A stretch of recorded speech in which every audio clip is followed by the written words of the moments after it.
ಶ್ರೀ ಗುರುಭ್ಯೋ ನಮಃ. ಹರಿ ಓಂ.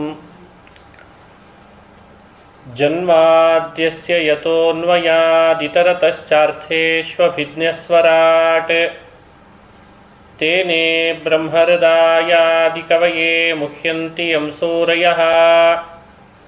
ತೇಜೋ ವಾರಿಮೃದಾಂ ಯಥಾ ವಿನಿಮಯೋ ಯತ್ರ ತ್ರಿಸರ್ಗೋ ಮೃಷಾ.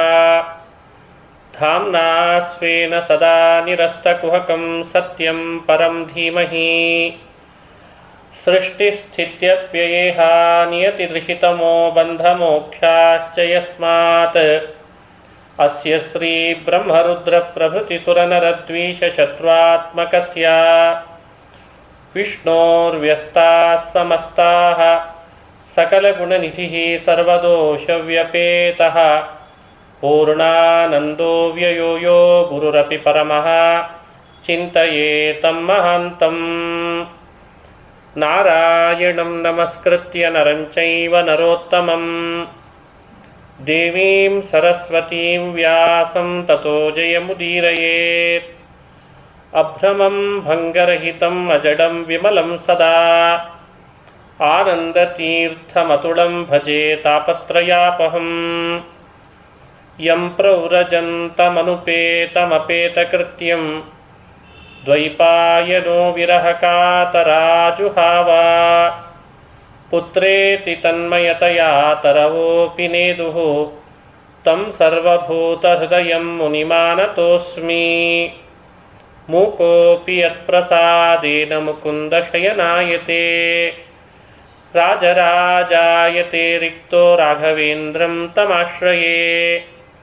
ಆಪಾದಮೌಲಿಪರ್ಯಂತಂ ಗುರುಣಾಮಾಕೃತಿಂ ಸ್ಮರೇತ್. ತೇನ ವಿಘ್ನಾಃ ಪ್ರಣಶ್ಯಂತಿ ಸಿದ್ಧ್ಯಂತಿ ಚ ಮನೋರಥಾಃ. ಸ್ವಸ್ತ್ಯಸ್ತು ಅಶೇಷಸತಾಂ ಸನ್ಮಂಗಲಾನಿ ಭವಂತು. ಶ್ರೀ ಹರಿವಾಯು ಗುರುಗಳ ಚರಣಾರವಿಂದಗಳಲ್ಲಿ ಭಕ್ತಿಪೂರ್ವಕ ಪ್ರಣಾಮಗಳನ್ನು ಅರ್ಪಿಸಿ ಶ್ರೀಮದ್ ಭಾಗವತ ಮಹಾಪುರಾಣದ ದಶಮಸ್ಕಂಧದಲ್ಲಿ ಬರುವ ಗರ್ಭಸ್ತುತಿ, ಬ್ರಹ್ಮದೇವರು ರುದ್ರದೇವರು ಭಗವಂತ ದೇವಕಿಯ ಗರ್ಭದಲ್ಲಿ ವಾಸ ಮಾಡಿದಾಗ ಆ ರೂಪವನ್ನು ದರ್ಶನ ಮಾಡಿ ಗರ್ಭದಲ್ಲಿರುವಾಗಲೇ ಭಗವಂತನನ್ನು ಸ್ತೋತ್ರ ಮಾಡಿದ್ದಾರೆ. ಅದನ್ನು ಗರ್ಭಸ್ತುತಿ ಅಂತ ಭಾಗವತದ ದಶಮಸ್ಕಂಧದಲ್ಲಿ ಹೇಳ್ತದೆ. ಆ ಗರ್ಭಸ್ತುತಿಯನ್ನು ಕುರಿತು 3 ದಿನಗಳ ಕಾಲ ಪ್ರವಚನ ಮಾಡ್ತಾ ಇದ್ದೇನೆ. ನಿರ್ವಿಘ್ನವಾಗಿ ಈ ಜ್ಞಾನಯಜ್ಞ ಪರಿಸಮಾಪ್ತಿ ಆಗಬೇಕು ಅಂತ ವಿಘ್ನೇಶ್ವರನ ಅಂತರ್ಯಾಮಿ ಭಾರತೀರಮಣ ಮುಖ್ಯ ಪ್ರಾಣಾಂತರ್ಗತ ವಿಶ್ವಂಭರ ರೂಪಿ ಭಗವಂತನ ಪಾದಗಳಲ್ಲಿ ಭಕ್ತಿಪೂರ್ವಕ ನಮಸ್ಕರಿಸಿ ಪ್ರಾರ್ಥಿಸಿ ಭಾಗವತದ ಈ ಗರ್ಭಸ್ತುತಿಯ ಬಗ್ಗೆ ಕೆಲವು ವಿಷಯಗಳನ್ನು ಹಂಚಿಕೊಳ್ಳುವ ಪ್ರಯತ್ನ ಮಾಡ್ತೇನೆ. ಭೂಭಾರ ಬಹಳ ಆಗಿದೆ ಅಂತ ಭೂದೇವಿ ಭೂಭಾರ ಹರಣ ಆಗಬೇಕು, ಧರ್ಮದ ಸ್ಥಾಪನೆ ಆಗಬೇಕು ಅಂತ ಗೋರೂಪಳಾಗಿ ಬ್ರಹ್ಮದೇವರ ಬಳಿಗೆ ಬಂದು ಕೇಳ್ತಾಳೆ. ಬ್ರಹ್ಮದೇವರು ರುದ್ರದೇವರು ದೇವತೆಗಳೆಲ್ಲ ಸೇರಿ ಕ್ಷೀರ ಸಮುದ್ರದಲ್ಲಿ ಶಯನನಾದ ಸಾಕ್ಷಾತ್ ಭಗವಂತನ ಬಳಿಗೆ ಬಂದು ನೀನೇ ಭೂಭಾರ ಹರಣ ಮಾಡಬೇಕು ಅಂತ ಪ್ರಾರ್ಥನೆ ಮಾಡಬೇಕು ಅಂತ ಸ್ತೋತ್ರ ಮಾಡ್ತಾರೆ. ಆಗ ಪರಮಾತ್ಮ ಬ್ರಹ್ಮದೇವರಿಗೆ ಕೇಳುವಂತೆ ಕೆಲವು ಮಾತುಗಳನ್ನು ಆಡಿದ. ಚತುರ್ಮುಖ ಬ್ರಹ್ಮದೇವರು ಆ ಮಾತುಗಳನ್ನು ಆಲಿಸಿ ಉಳಿದವರಿಗೆ ಕೇಳಲಿಲ್ಲ, ಆ ಮಾತು ಕಾಣಲೂ ಇಲ್ಲ ಪರಮಾತ್ಮ. ಹಾಗಾಗಿ ಬ್ರಹ್ಮದೇವರೇ ಉಳಿದ ದೇವತೆಗಳಿಗೆಲ್ಲ ದೇವರ ಮಾತನ್ನು ಏನು ಹೇಳ್ದ ಅಂತ ವಿವರಣೆ ಮಾಡಿದರು. ಅದಕ್ಕೆ ತಕ್ಕಂತೆ ದೇವತೆಗಳು ಕೂಡ ಭಗವಂತನ ಆದೇಶ ಇದು ಅಂತ ಕೆಲವರು ಕೃಷ್ಣನಾಗಿ ದೇವರ ಅವತಾರ ಮಾಡುವ ಮುನ್ನ ಭೂಮಿಯಲ್ಲಿ ಹುಟ್ಟಿ ಬಂದರು. ಕೆಲವರು ಕೃಷ್ಣನ ಅವತಾರ ಆದಮೇಲೆ ಹುಟ್ಟಿ ಬಂದರು ಅಂತ ಪುರಾಣ ತಿಳಿಸ್ತದೆ. ಹಾಗಾಗಿ ಮಹಾಭಾರತ ಕಾಲದಲ್ಲಿ ಕೃಷ್ಣಾವತಾರಕ್ಕಿಂತ ಮೊದಲು ಕೃಷ್ಣಾವತಾರದ ನಂತರ ದೇವತೆಗಳು ಹುಟ್ಟಿದ್ದಾರೆ. ಅವರ ಹುಟ್ಟಿಗೆ ಕಾರಣ ಏನು? ಕಾರಣ ಬೇರೆ ಏನಲ್ಲ, ಧರ್ಮದ ಸ್ಥಾಪನೆ ಆಗಬೇಕು, ಸಜ್ಜನರ ರಕ್ಷಣೆ ಆಗಬೇಕು, ಅದೇ ಭಗವಂತನ ಸೇವೆ ಅಂತ ಆಗ್ತದೆ. ಹಾಗಾಗಿ ಅವರೆಲ್ಲ ಹುಟ್ಟಬೇಕು ಅಂತ ಹುಟ್ಟಿದ್ರಂತೆ. ಈ ಘಟನೆಯನ್ನು ಕೂಡ ಪುರಾಣಗಳು ಉಲ್ಲೇಖ ಮಾಡ್ತಾರೆ. ಆಮೇಲೆ ಭಗವಂತ ದೇವಕಿ ಮತ್ತು ವಸುದೇವ ಇವರನ್ನೇ ನಿಮಿತ್ತ ಮಾಡಿಕೊಂಡು ಭೂಮಿಯಲ್ಲಿ ಅವತರಿಸಬೇಕು ಅಂತ ಬ್ರಹ್ಮದೇವರು ಪ್ರಾರ್ಥನೆ ಮಾಡಿದರು. ಆಯಿತು ಅಂತ ಬ್ರಹ್ಮನ ಪ್ರಾರ್ಥನೆಯಂತೆ ದೇವಕಿಯ ಗರ್ಭದಲ್ಲಿ ದೇವರು ಪ್ರವೇಶ ಮಾಡಿದ. ಆ ಗರ್ಭದಲ್ಲಿ ಮೊದಲೇನೆ 7 ಮಕ್ಕಳನ್ನು ಪಡೆದಿದ್ಲಂತ. 6 ಮಕ್ಕಳನ್ನು ಪಡೆದಿದ್ಲು. 6 ಮಕ್ಕಳನ್ನು ಕಂಸ ಕೊಂದಾಕಿದ. ಹುಟ್ಟಿದ ಕೂಡಲೇ ಕೊಲ್ತಿದ್ದ. ಕಂಸ ಕಾಲನೇಮಿ ಅಂತ ಅವನ ಹಿಂದಿನ ಜನ್ಮ, ಅವನೊಬ್ಬ ಅಸುರ.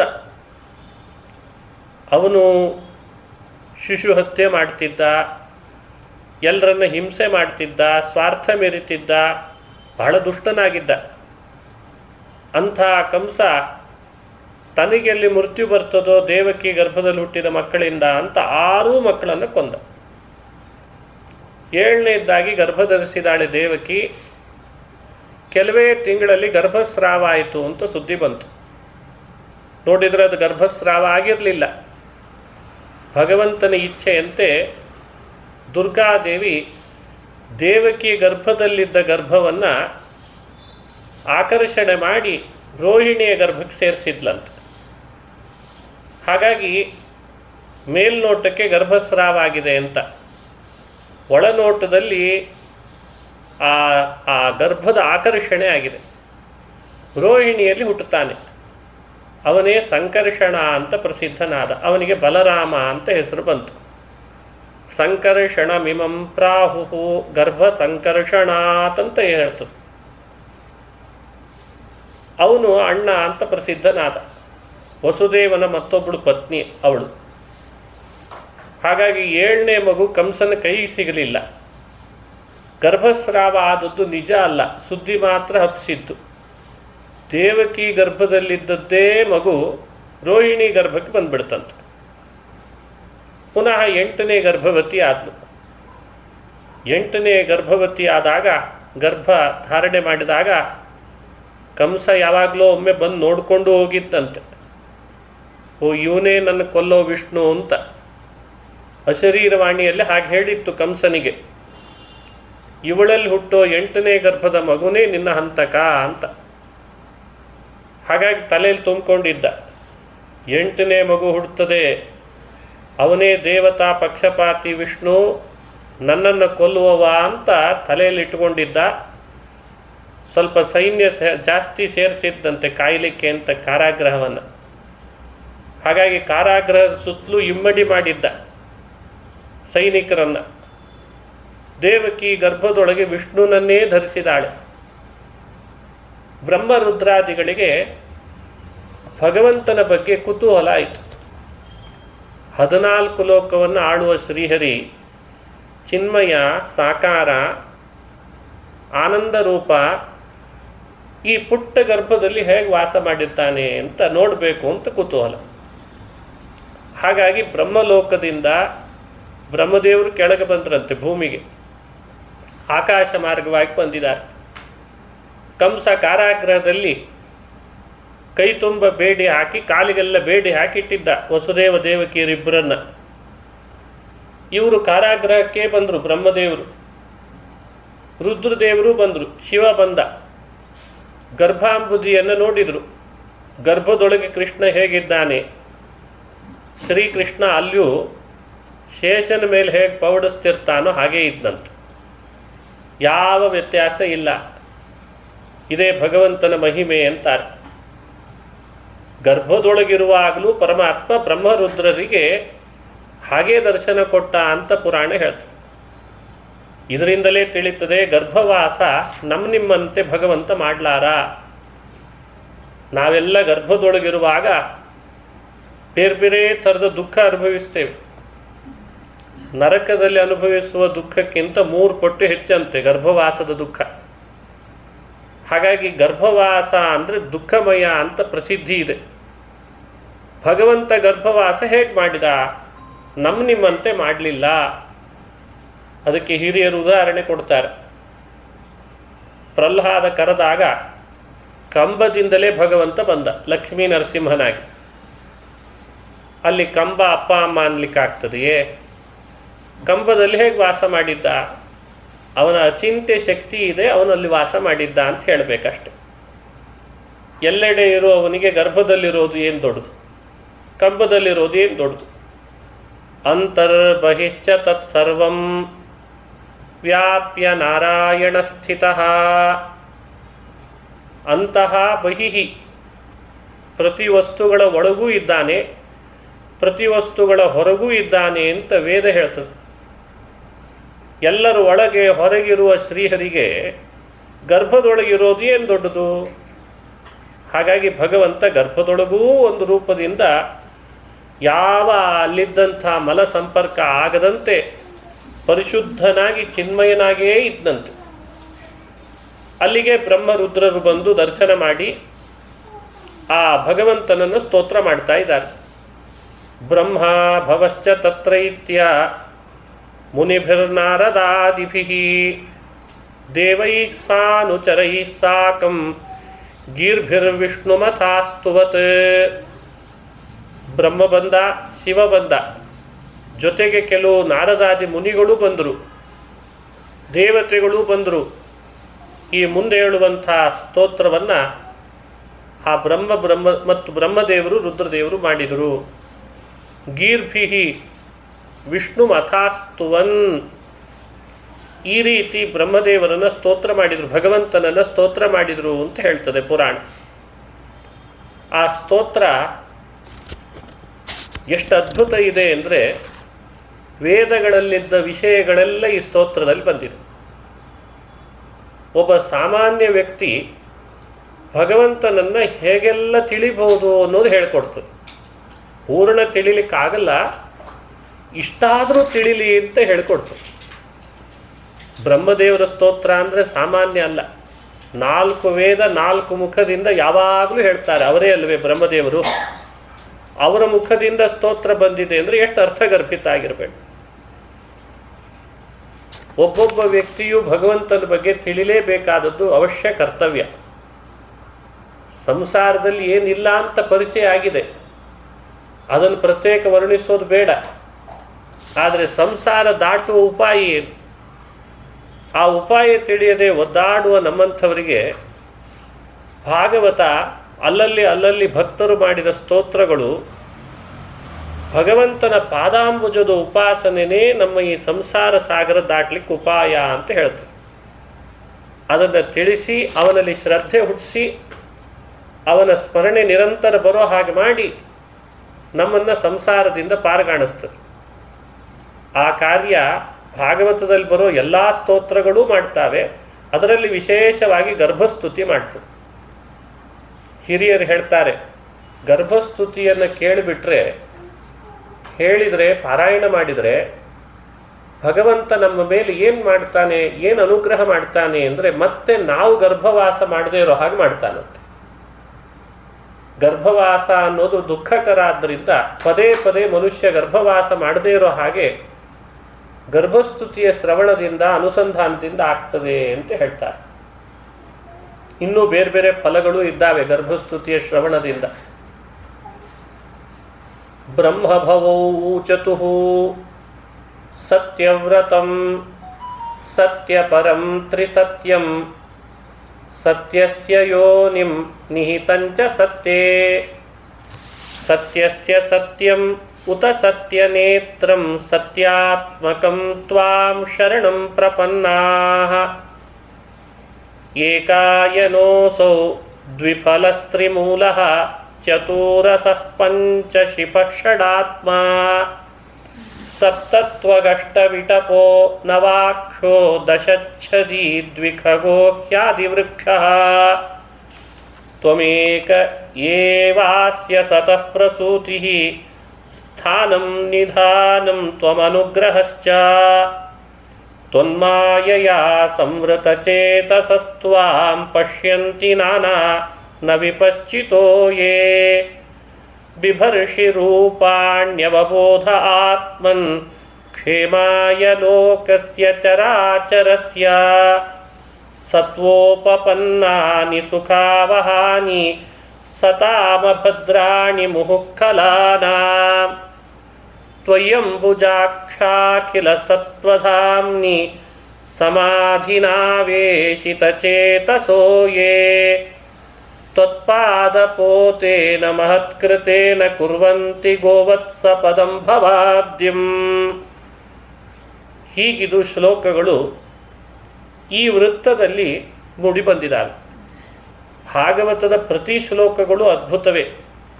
ವೇದಾರ್ಥ ಗರ್ಭಿತ, ಭಾರತಾರ್ಥ ನಿರ್ಣಯ, ಬ್ರಹ್ಮಸೂತ್ರಾರ್ಥ ಗರ್ಭಿತವಾದ ಶ್ಲೋಕಗಳು.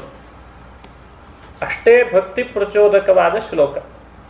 ಭಕ್ತಿರಸ ಉದ್ರೇಕ ಆಗಬೇಕಾದ್ರೆ ಭಾಗವತದ ಇಂಥ ಶ್ಲೋಕಗಳನ್ನು ರಾಗವಾಗಿ ಹಾಡಬೇಕು, ಅರ್ಥ ಅನುಸಂಧಾನ ಮಾಡಬೇಕು, ಅಲ್ಲಿರುವ ವಿಷಯಗಳನ್ನು ಮತ್ತಷ್ಟು ಮನಸ್ಸಿನಲ್ಲಿ ಚಿಂತನೆ ಮಾಡಬೇಕು. ಆಗ ಭಕ್ತಿ ರಸ ಉದ್ರೇಕ ಆಗ್ತದೆ. ಬ್ರಹ್ಮದೇವರು ಆ ಭಗವಂತನನ್ನು ಕುರಿತು ಸ್ತೋತ್ರ ಮಾಡ್ತಾ ಈ ಮಾತಿನಿಂದ ಕೇಳ್ತಾರೆ, ಹೇ ಭಗವಂತ, ನಿನ್ನನ್ನು ನಾವು ಶರಣು ಬಂದಿದ್ದೇವೆ. ಇದು ಮೊದಲನೇ ಶ್ಲೋಕದ ಅರ್ಥ. ಸಾಧ್ಯವಾದರೆ 3 ದಿನಗಳಲ್ಲಿ ಬಂದ ಈ ಸ್ತೋತ್ರದ ಪ್ರತಿ ಶ್ಲೋಕಗಳ ಸಾರವನ್ನು ವಿವರಣೆ ಮಾಡಿ ದೇವರಲ್ಲಿ ಸಮರ್ಪಣೆ ಮಾಡಬೇಕು ಅಂತ ನಾನು ಭಾವಿಸಿದ್ದೇನೆ. ದೇವರು ಹೇಗೆ ಪ್ರೇರಣೆ ಮಾಡ್ತಾನೆ ಹಾಗಾಗ್ತದೆ. ಮೊದಲನೇ ಶ್ಲೋಕದ ಅಭಿಪ್ರಾಯ, ಭಗವಂತ ನಿನ್ನಲ್ಲಿ ಅಪಾರವಾದ ಗುಣಗಳಿದ್ದಾವೆ. ಎಷ್ಟು ಅಂತ ಎಣಿಸ್ಲಿಕ್ಕೆ ಆಗಲಾರ್ದಷ್ಟು ಗುಣಗಳಿದ್ದಾವೆ. ಅಂಥ ವ್ಯಕ್ತಿ ನೀನು. ನಿನ್ನನ್ನು ಶರಣು ನಾವು ಬಂದಿದ್ದೇವೆ ಅಂತ ಹೇಳ್ತಿದ್ದಾರೆ. ಶರಣು ಬಂದಿದ್ದೇವೆ ಅಂತ ಹೇಳೋ ಬ್ರಹ್ಮದೇವರಿಗೆ ಆ ಪರಮಾತ್ಮನ ಎಂಥವನು ಅಂತ ಪರಿಚಯಿಸಬೇಕಲ್ಲ. ಸತ್ಯವ್ರತಂ ಮೊದಲನೇ ಶಬ್ದ, ಸತ್ಯಪರಂ ಎರಡನೇ ಶಬ್ದ, ತ್ರಿಸತ್ಯಂ 3, ಸತ್ಯಸ್ಯ ಸತ್ಯಂ 4, ನಿಹಿತಂಚ ಸತ್ಯೇ 5, ಸತ್ಯಸ್ಯ ಸತ್ಯಂ ಉತ ಸತ್ಯನೇತ್ರಂ ಸತ್ಯಾತ್ಮಕಂ ತ್ವಾಂ ಶರಣಂ ಪ್ರಪನ್ನಾಃ. ಸರಿಸುಮಾರು 9 ಬಾರಿ ಸತ್ಯ ಸತ್ಯ ಸತ್ಯ ಅನ್ನೋ ಶಬ್ದ ಈ ಶ್ಲೋಕದಲ್ಲಿ ಬರ್ತದೆ. ಇದೆಲ್ಲ ಭಗವಂತನಿಗೆ ಅಬ್ಜೆಕ್ಟಿವ್ ವಿಶೇಷಣಗಳು. ಒಂದೊಂದನ್ನು ಅರ್ಥೈಸ್ಕೊಂಡ್ರೂ ಆನಂದ ಆಗ್ತದೆ. ಏನು ವ್ಯಕ್ತಿತ್ವ ಶ್ರೀಹರಿಯ ವ್ಯಕ್ತಿತ್ವ ಅಂತ. ಹೇ ಭಗವಂತ, ತ್ವಾಂ ವಯಂ ಶರಣಂ ಪ್ರಪನ್ನಾಃ, ನಾವು ನಿನ್ನನ್ನು ಶರಣು ಬಂದಿದ್ದೇವೆ. ಗರ್ಭದಲ್ಲಿರೋ ಶ್ರೀಹರಿಯನ್ನು ಬ್ರಹ್ಮದೇವರು ಶರಣು ಬಂದಿದ್ದಾರೆ.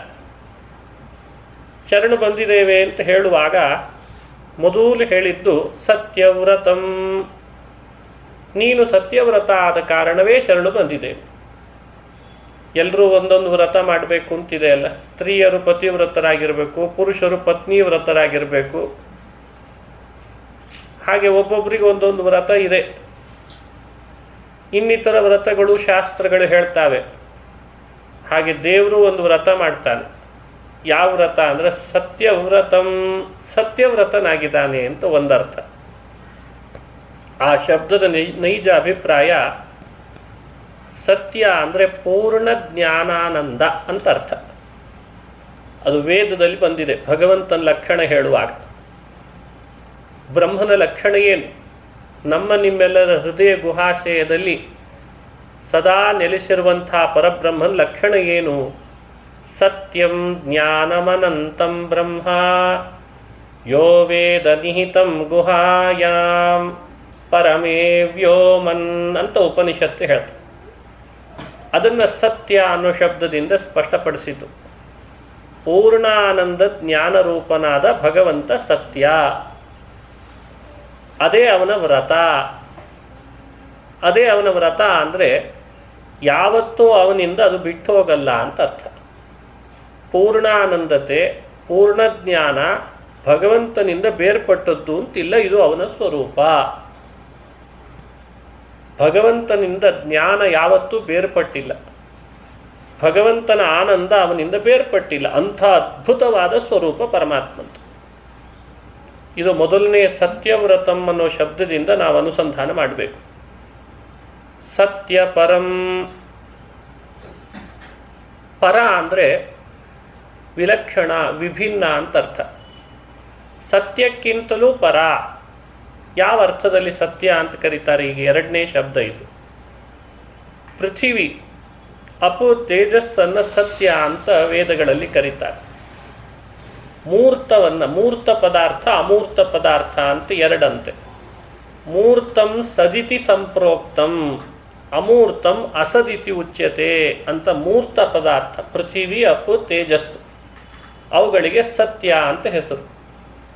ಪೃಥಿವಿ ಭಗವಂತನಲ್ಲ, ನೀರು ಪರಮಾತ್ಮನಲ್ಲ, ತೇಜಸ್ಸು ಪರಮಾತ್ಮನಲ್ಲ, ಆದರೆ ಅವುಗಳೊಳಗೆಲ್ಲ ಇದ್ದಾನೆ, ಅವುಗಳಿಗಿಂತ ವಿಲಕ್ಷಣನಾಗಿದ್ದಾನೆ.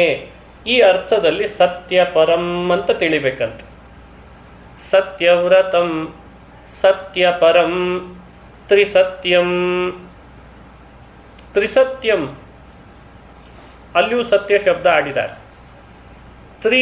ಮೂರು ಅಂತ ಪುರಾಣಗಳಲ್ಲಿ ಹೆಚ್ಚಾಗಿ ಈ ಸಂಖ್ಯೆ ಬಳಸೋದು ವೇದಗಳಲ್ಲಿ. ಯಾಕಂದರೆ ವೇದಗಳಿರೋದು ಮೂರೇ, ಹಾಗಾಗಿ ಅಂದರೆ ಮೂರು ವೇದ ಅಂತ ಅರ್ಥ. ತ್ರಿಸತ್ಯಂ ಅಂದರೆ ಮೂರು ವೇದಗಳ ಪರಮ ಮುಖ್ಯ ಅಭಿಪ್ರಾಯ ಭಗವಂತನೇ. ಮೂರು ವೇದಗಳಲ್ಲಿರುವ ಅಕ್ಷರ, ಪದಗಳು, ವಾಕ್ಯ, ಸಂಧಿ, ಸ್ವರ ಎಲ್ಲ ಭಗವಂತನನ್ನೇ ಹೇಳ್ತಾರೆ. ಹಾಗಾಗಿ ವೇದಗಳ ಪರಮ ಮುಖ್ಯ ಅರ್ಥ ಪರಮಾತ್ಮ. ಈ ಅಭಿಪ್ರಾಯವನ್ನಿಟ್ಟುಕೊಂಡು ತ್ರಿಸತ್ಯಂ, ಮೂರು ವೇದಗಳ ಪರಮ ಮುಖ್ಯ ಸಾರ ನೀನು. ಸತ್ಯವ್ರತಂ ಸತ್ಯ ಪರಂ ತ್ರಿಸತ್ಯಂ, ಸತ್ಯಸ್ಯ ಯೋನಿಂ ನಿಹಿತಂಚ ಸತ್ಯೇ. ಇನ್ನೊಂದು ಸತ್ಯ ಶಬ್ದ ಇದೆ ಮುಂದೆ.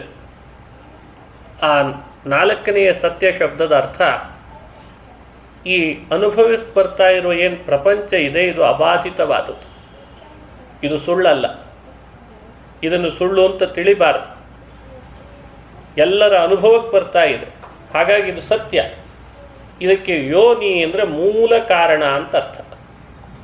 ಸತ್ಯಸ್ಯ ಯೋನಿಂ ಅಂದರೆ ಪ್ರಪಂಚವೆಲ್ಲ ಅಬಾಧಿತವಾಗಿದೆ, ಇದನ್ನು ಹುಟ್ಟಿಸೋದಕ್ಕೆ ಮೂಲ ಕಾರಣನಾದವನು ಅನ್ನೋ ಅರ್ಥದಲ್ಲಿ ಸತ್ಯಸ್ಯ ಯೋನಿಂ ಅಂತ ನಾಲ್ಕನೇ ಆ ಶಬ್ದವನ್ನು ಅನುಸಂಧಾನ ಮಾಡಬೇಕು. ಪ್ರಪಂಚ ಕಾರಣನೂ ನೀನು, ಮೂರು ವೇದಗಳ ಮುಖ್ಯ ಅರ್ಥನೂ ನೀನು, ಪೃಥಿವ್ಯಪ್ತೇಜೋ ವಾಯುಗಳಿಂದ ಪೃಥಿವ್ಯಪ್ ತೇಜಸ್ಸಿಗಿಂತಲೂ ವಿಲಕ್ಷಣ ನೀನು, ಪೂರ್ಣಾನಂದ ಜ್ಞಾನ ಸ್ವರೂಪ ನೀನು. ಇಷ್ಟೆಲ್ಲ ಅರ್ಥದಲ್ಲಿ ಸತ್ಯವ್ರತಂ ಸತ್ಯ ಪರಂ ತ್ರಿಸತ್ಯಂ ಸತ್ಯಸ್ಯ ಯೋನಿಂ ನಿಹಿತಂಚ ಸತ್ಯೇ. ಇದು ಮತ್ತೊಂದು ಐದನೇದು. ಸತ್ಯೇ ನಿಹಿತಂ ಅಂದರೆ ಈ ಅಬಾಧಿತವಾದ ಪ್ರಪಂಚದೊಳಗೆ, ಸತ್ಯ ಅಂದರೆ ಪ್ರಪಂಚನೇ, ಇಲ್ಲಿ ನಿಹಿತ ಅಂದರೆ ಅಂತರ್ನಿಯಾಮಕನಾಗಿದ್ದಾನೆ. ಎಲ್ಲರ ಕಣ್ಣಿಗೆ ಕಾಣ್ತಾ ಇಲ್ಲ, ಆದರೆ ಇದರ ಒಳಗಿದ್ದು ಯಾರನ್ನು ಯಾವಾಗ ಎಲ್ಲಿ ನಿಯಮನ ಮಾಡಬೇಕೋ ಅದನ್ನು ಮಾಡ್ತಾ ಇರ್ತಾನೆ. ಈ ಅರ್ಥದಲ್ಲಿ ನಿಹಿತಂಚ ಸತ್ಯೇ, ಸತ್ಯೇ ನಿಹಿತಂ ಅಂತ ಐದನೇ ವಿಶೇಷಣವನ್ನು ಅನುಸಂಧಾನ ಮಾಡಬೇಕು. ನೋಡಿ, ಭಗವತ್ ಸ್ವರೂಪ ಚಿಂತನೆ ಮಾಡುವಾಗ ಕೆಲವರಿಗೆಲ್ಲ ಏನು ಅನ್ನಿಸ್ತದೆ? ಅವನಿಗೆ ಗುಣ ಇಲ್ಲ, ಅವನಿಗೆ ಆಕಾರಗಳಿಲ್ಲ, ಅವನೊಳಗೆ ಯಾವ ವಿಶೇಷಗಳಿಲ್ಲ, ಕ್ರಿಯೆಗಳಿಲ್ಲ, ಹಾಗಾಗಿ ಅವನು ನಿರ್ಗುಣ ನಿರಾಕಾರ ಅಂತ ಹೇಳೋರೇ ಬಹಳ. ಭಾಗವತ ಹಾಗೆ ಹೇಳಲ್ಲ. ಭಾಗವತ ಭಗವಂತನಲ್ಲಿ ವಿಶೇಷ ಗುಣಧರ್ಮಗಳನ್ನು ಅನುಸಂಧಾನ ಮಾಡಲಿಕ್ಕೆ ಹೇಳ್ತದೆ. ಅದರಲ್ಲಿ ಇಂಥ ಗುಣಗಳನ್ನಂತೂ ಮೊದಲು ಮಾಡಬೇಕಂತೆ. ಅದರಲ್ಲಿ ನಿಹಿತಂಚ ಸತ್ಯೇ, ಈಗ ತಾನೇ ತಿಳಿಸಿದಂತೆ ಜಗತ್ತಿನೊಳಗೆ ಒಳಗಿದ್ದು ಅಂತರ್ನಿಯಮನ ಮಾಡುವವ, ಅಂತರ್ನಿಯಾಮಕ ಅಂತ ಅಭಿಪ್ರಾಯವನ್ನು ಅನುಸಂಧಾನ ಮಾಡಬೇಕು. ಆರನೆಯದ್ದು ಸತ್ಯಸ್ಯ ಸತ್ಯಂ ಇದು 6ನೇ ವಿಶೇಷಣ. ಸತ್ಯಸ್ಯ ಅಂದರೆ ಆಗ ತಿಳಿಸಿದಂತೆ ಅಬಾಧಿತವಾದ ಈ ಪ್ರಪಂಚ ಸತ್ಯಸ್ಯ. ಅದರಲ್ಲಿಯೂ ಪುನಃ ಸತ್ಯಂ ಅಂತಂದರೆ ಉತ್ತಮ ಜ್ಞಾನಾನಂದವನ್ನು ಯೋಗ್ಯ ಜೀವರಿಗೆ ಕೊಡುವವ ಅಂತ ಅರ್ಥ. ಸತ್ಯ ಅಂದರೆ ಈ ಪ್ರಪಂಚದೊಳಗೆ ಅನಂತ ಜೀವರಾಶಿಗಳಿದ್ದಾರೆ. ಅದರಲ್ಲಿಯೂ ಕೂಡ ಆನಂದ ರೂಪರಾದ ಜೀವರು ಇರ್ತಾರೆ. ಅವರಿಗೆ ಆನಂದ ನೀಡೋನು ಯಾರು? ಆನಂದ ಸ್ವರೂಪರಾದವರಿಗೆ ಆನಂದ ನೀಡುವವನು ಭಗವಂತ. ಆ ಅಭಿಪ್ರಾಯದಲ್ಲಿ ಸತ್ಯಸ್ಯ ಸತ್ಯಂ ಅಂತ ಕರೆದದ್ದಂತೆ. ಸತ್ಯಸ್ಯ ಸತ್ಯಂ ಉತ ಸತ್ಯನೇತ್ರಂ. 7ನೇದ್ದು ಸತ್ಯನೇತ್ರ ಅಂತ ಕರೆದು. ಸಂಸ್ಕೃತದಲ್ಲಿ ನೇತ್ರ ಅಂದರೆ ನೇತಾರ ಅಂತ ಅರ್ಥ. ಎಲ್ಲವನ್ನು ನಿಯಂತ್ರಣ ಮಾಡುವವ, ನೇತೃಸ್ಥಾನದಲ್ಲಿರುವವ. ನಾವು ನೇತ್ರ ಶಬ್ದಕ್ಕೆ ಬರೀ ಕಣ್ಣು ಅಂತ ಇಷ್ಟೇ ಅರ್ಥ ತಿಳಿದಿದೆ. ಆದರೆ ಇಲ್ಲಿ ನೇತಾರ, ಪ್ರಪಂಚ ನೇತಾರ ಅನ್ನೋ ಅರ್ಥದಲ್ಲಿ ಸತ್ಯಸ್ಯ ನೇತ್ರಂ, ಸತ್ಯನೇತ್ರ ಅಂತ ಭಗವಂತನನ್ನು ಕರೆದದ್ದು. 8ನೇತು ಸತ್ಯಾತ್ಮಕಂ ತ್ವಾಂ ಶರಣಂ ಪ್ರಪನ್ನಾಃ. ಸತ್ಯಾತ್ಮಕನಾಗಿದ್ದಾನೆ ಭಗವಂತ ಅಂತ ಬಂತು. ಸತ್ಯ ಶಬ್ದ ಇಲ್ಲೂ ಕೂಡ ಪುನಃ ಪ್ರಪಂಚ ಅನ್ನೋ ಅರ್ಥದಲ್ಲಿ ಇಟ್ಟುಕೊಂಡು ಅತೃತ್ವಾತ್ ಆದಾನಾಚ್ಚ ಸತ್ಯಾತ್ಮಕ ಅಂತಂತಾರೆ. ಈ ಪ್ರಪಂಚವನ್ನು ಭಗವಂತ ಪೂರ್ಣ ತನ್ನ ಭೋಗ್ಯ ವಸ್ತುವಾಗಿ ಸ್ವೀಕಾರ ಮಾಡ್ತಾರೆ. ಯಾವಾಗ ಅಂದರೆ ಸಂಹಾರ ಕಾಲದಲ್ಲಿ. ಅದಕ್ಕೆ ಭಗವಂತ ಅದಿತಿ ಅಂತ ಕರೆಸ್ಕೊಳ್ತಾನೆ ಅಂತಾರೆ. ಅದಿತಿ ಅಂದರೆ ಎಲ್ಲವನ್ನೂ ಅತ್ತಿ. ಈ ಪ್ರಪಂಚದ ಪ್ರಳಯ ಕಾಲ ಬಂದಾಗ ಎಲ್ಲವನ್ನು ತನ್ನ ಹೊಟ್ಟೆಯಲ್ಲಿ ಹಾಕ್ಕೊಂಡು ಬಿಡ್ತಾನೆ, ಅದನ್ನು ಸ್ವೀಕಾರ ಮಾಡ್ತಾನೆ. ಅದಕ್ಕೂ ಕೂಡ ಸತ್ಯಾತ್ಮಕ ಅಂತ ಕರೆಸ್ಕೊಳ್ತಾನೆ. ಹೀಗೆ ಸತ್ಯ ಸತ್ಯ ಅಂತ ಶಬ್ದದಿಂದ ಪ್ರಪಂಚ ಅನ್ನೋ ಅರ್ಥನೂ ತಗೊಳ್ಬೇಕು. ಸತ್ಯ ಅಂತ ಕೆಲವು ಕಡೆ ಶಬ್ದದಿಂದ ಪೂರ್ಣಾನಂದ ಜ್ಞಾನ ರೂಪ ಅನ್ನೋ ಅರ್ಥ ತಗೊಳ್ಬೇಕು. ಇನ್ನೊಂದು ಸತ್ಯ ಅನ್ನೋ ಶಬ್ದದಿಂದ ಪೃಥಿವಿಯ ತೇಜಸ್ಸನ್ನೂ ಇಟ್ಟುಕೊಳ್ಬೇಕು. ಹೀಗೆ ಹೊಸ ಹೊಸ ರೀತಿಯಲ್ಲಿ ಸತ್ಯ ಶಬ್ದವನ್ನು ಬೇರೆ ಬೇರೆ ಅರ್ಥದಲ್ಲಿ ಇದ್ದುದನ್ನು ಇಟ್ಟುಕೊಂಡು ಬ್ರಹ್ಮದೇವರು ಆ ಭಗವಂತನನ್ನು ಸತ್ಯಾತ್ಮಕಂ ತ್ವಾಂ ಶರಣಂ ಪ್ರಪನ್ನಾಃ, ಜಗತ್ತಿನ ಸಂಹಾರಕರ್ತೃ ಅಂತಾದಂಥ ಹೇ ಪರಮಾತ್ಮ, ನಿನ್ನನ್ನು ನಾವೆಲ್ಲರೂ ಶರಣು ಬಂದಿದ್ದೇವೆ ಅಂತ ಮೊದಲನೇ ಶ್ಲೋಕದಿಂದ ಈ ರೀತಿ ಅನೇಕ ಅರ್ಥಗರ್ಭಿತವಾಗಿ ಅವನ ಗುಣಚಿಂತನೆಯನ್ನು ಮಾಡ್ತಾರೆ. ಯಾಕಿಷ್ಟು ಗುಣಗಳನ್ನು ಹೇಳಿದರು? ಸತ್ಯ ಸತ್ಯ ಶಬ್ದದಿಂದ ಇಷ್ಟೊಂದು ಗುಣಗಳನ್ನು ಯಾಕೆ ಹೇಳಿದರು ಭಗವಂತನಲ್ಲಿ? ಮನುಷ್ಯರಿಗೆ ಕರ್ತವ್ಯ ಏನು? ಭಗವಂತನ ಗುಣಚಿಂತನೆ ಮಾಡೋದೇ ಕರ್ತವ್ಯ ಅಂತ. ದೇವರನ್ನು ಪ್ರೀತಿಪಡಿಸೋದು ಬಹಳ ಮುಖ್ಯವಾದ ಕರ್ತವ್ಯ. ದೇವರು ಪ್ರೀತನಾಗೋದು ಯಾವುದರಿಂದ? ಅವನ ಗುಣಗಳನ್ನು ಚಿಂತನೆ ಮಾಡೋದರಿಂದ. ವೇದ ಹಾಗೆ ನಮಗೆ ಅಪ್ಪಣೆ ಮಾಡ್ತದೆ. ಒಬ್ಬೊಬ್ಬರನ್ನು ಒಂದೊಂದರಿಂದ ಪ್ರೀತಿಪಡಿಸ್ಲಿಕ್ಕೆ ಬರ್ತದಂತೆ. ನಮ್ಮ ಮನೆಯಲ್ಲಿ ಬೇರೆ ಬೇರೆ ಸದಸ್ಯರಿರ್ತಾರೆ. ಆ ಸದಸ್ಯರನ್ನು ನೀವೇ ಹೋಗಿ ಕೇಳಿದರೆ ನಿಮಗೇನು ಇಷ್ಟ ಅಥವಾ ನೀವು ಯಾವುದರಿಂದ ಪ್ರೀತರಾಗ್ತೀರಿ ಅಂತ ಕೇಳಿದರೆ ಅವರೇ ಉತ್ತರ ಕೊಡ್ತಾರೆ. ನಮಗೆ ಹೀಗೆ ಮಾಡಿದರೆ ಇಷ್ಟ, ನಮ್ಮ ಹಾಬಿ ಇದು, ನಮಗೆ ಹೀಗೆ ಮಾಡಿರಿ ಅಂತ ಹೇಳ್ತಾರೆ. ವೇದ ಪುರುಷ ದೇವರನ್ನೇ ಕೇಳ್ದ, ನಿನಗೇನು ಇಷ್ಟ ಸ್ವಾಮಿ, ನೀನು ಯಾರನ್ನು ಕಂಡ್ರೆ ಹೆಚ್ಚು ಪ್ರೀತಿಸ್ತಿ ಅಂತ ದೇವರನ್ನೇ ಕೇಳಿದ ವೇದ ಪುರುಷ. ಆಗ ಭಗವಂತ ಕೊಟ್ಟ ಉತ್ತರ ಏನು ಅಂದರೆ, ನಾನು ಪ್ರೀತಿಸೋದು ನನ್ನ ಗುಣ ಯಾರು ತಿಳಿತಾರೋ ಅವರನ್ನು ಅಂತಂದ. ನತಾದೃಶಿ ಪ್ರೀತಿರೀಟ್ಯಸ್ಯ ವಿಷ್ಣೋ ಗುಣೋತ್ಕರ್ಷ ಜ್ಞಾತರ್ಯಾದೃಶಿ ಸ್ಯಾತ್. ಯಾದೃಶಿ ಪ್ರೀತಿ ಗುಣೋತ್ಕರ್ಷ ಜ್ಞಾತರಿ. ನನ್ನ ಗುಣ ತಿಳಿದವನ ಬಗ್ಗೆ ನಾನೆಷ್ಟು ಪ್ರೀತಿ ತೋರಿಸ್ತೇನೆ ಅಷ್ಟು ಪ್ರೀತಿ ಇನ್ಯಾರ ಮೇಲೆ ಇಲ್ಲ ಅಂತ ವೇದದಲ್ಲಿ ಬಂತು. ನೋಡಿ, ಇದು ವೇದ ಪುರುಷ ಭಗವಂತನನ್ನು ಸಂದರ್ಶನ ಮಾಡಿದಾಗ ದೇವರು ಯಾರನ್ನು ಪ್ರೀತಿಸ್ತಾನೆ ಅನ್ನೋ ಸತ್ಯ ಹೊರಗೆ ಬಂದಿದೆ. ಸ್ಫೋಟಕ ಸುದ್ದಿ ಅಂತ ಹಾಕಿರ್ತಾರಲ್ಲ, ಹಾಗೆ ಬ್ರೇಕಿಂಗ್ ನ್ಯೂಸ್ ಇದ್ದಂಗೆ ವೇದ ಪುರುಷರ ಸಂದರ್ಶನದಲ್ಲಿ ಭಗವಂತ ಈ ರಹಸ್ಯವನ್ನು ಬಿಚ್ಚಿಟ್ಟ. ನನ್ನ ಗುಣ ತಿಳಿದವರನ್ನು ನಾನು ಪ್ರೀತಿಸ್ತೇನೆ. ಗುಣಗಳು ಎಲ್ಲಿ ಹೇಳ್ತಾವೆ? ವೇದಗಳು, ಉಪನಿಷತ್ತು ಮಹಾಭಾರತ, ರಾಮಾಯಣ, ಭಾಗವತಾದಿ ಪುರಾಣಗಳೆಲ್ಲ ಭಗವಂತನ ಗುಣ ಸಾರಲಿಕ್ಕೆ ಹೊರಟು. ಅಲ್ಲಲ್ಲಿ ಭಗವಂತನ ವಿಶೇಷ ಗುಣಗಳನ್ನು ಹೇಳ್ತಾರೆ. ಆ ಗುಣಗಳನ್ನು ತಿಳಿದ್ರೆ ದೇವರು ಪ್ರೀತನಾಗ್ತಾನೆ. ಹಾಗಾಗೇನೆ ಸತ್ಯವ್ರತಂ, ಸತ್ಯಪರಂ ಅಂತ ಶಬ್ದಗಳಿಂದ ಯಾವೆಲ್ಲ ವಿಷಯಗಳು ಹೇಳಿದ್ವಲ್ಲ ಅದೆಲ್ಲ ಅವನ ಗುಣಗಳು. ಅದು ಭಗವಂತನಲ್ಲೇ ಇರುವ ವಿಶೇಷವಾದ ಗುಣಗಳು. ನೀನು ವೇದ ಪ್ರತಿಪಾದ್ಯ, ಅದೇನು ಸಾಧಾರಣ ಗುಣ ಅಲ್ಲ. ಕೆಲವರಿಗೆ ಅನ್ನಿಸ್ತದೆ ದೇವರು ವೇದ ಪ್ರತಿಪಾದ್ಯ ಆದರೆ ನಾವೇನು ಮಾಡೋಣ್ರಿ ಅಂತ. ದೇವರು ಪೃಥ್ವಿ ಅಪ ತೇಜಸ್ಸಿಗಿಂತ ವಿಲಕ್ಷಣ ಅಂತ ಆದರೆ ನಾವೇನು ಮಾಡೋಣ? ದೇವರು ಸತ್ಯ ಪೂರ್ಣಾನಂದ ಜ್ಞಾನ ಸ್ವರೂಪನಾಗಿದ್ದಾನೆ ಅಂತ ಆದರೆ ನಾವೇನು ಮಾಡೋಣ ಅಂತ. ಅವನು ಹಾಗಿದ್ದಾನೆ ಅಂತಂದ್ರೆ ನಾವೇನು ಮಾಡೋಣ? ಅದಕ್ಕೆ ಹೇಳ್ತದೆ, ಭಗವಂತ ಹೀಗಿದ್ದಾನೆ ಅಂತ ತಿಳಿಯೋದೇ ನಮಗೆ ಕರ್ತವ್ಯ ಆಗಿದೆ. ನಾವೇನು ಬೇರೆ ಮಾಡೋದು ಬೇಕಿಲ್ಲ. ಅವನು ಹಾಗಿದ್ದಾನೆ ಅಂದರೆ ನಾವೇನು ಮಾಡೋಣ ಅಲ್ಲ, ಅವನು ಹಾಗಿದ್ದಾನೆ ಅಂತ ತಿಳಿಯೋದೇ ನಮಗೊಂದು ಕರ್ತವ್ಯ ಆಗಿಬಿಡ್ತದೆ. ಜನಪ ಮೆಚ್ಚಿದ ರೀವಧನ ವಾಹನ ವಿಭೂಷಣ ವಸನಗಳ.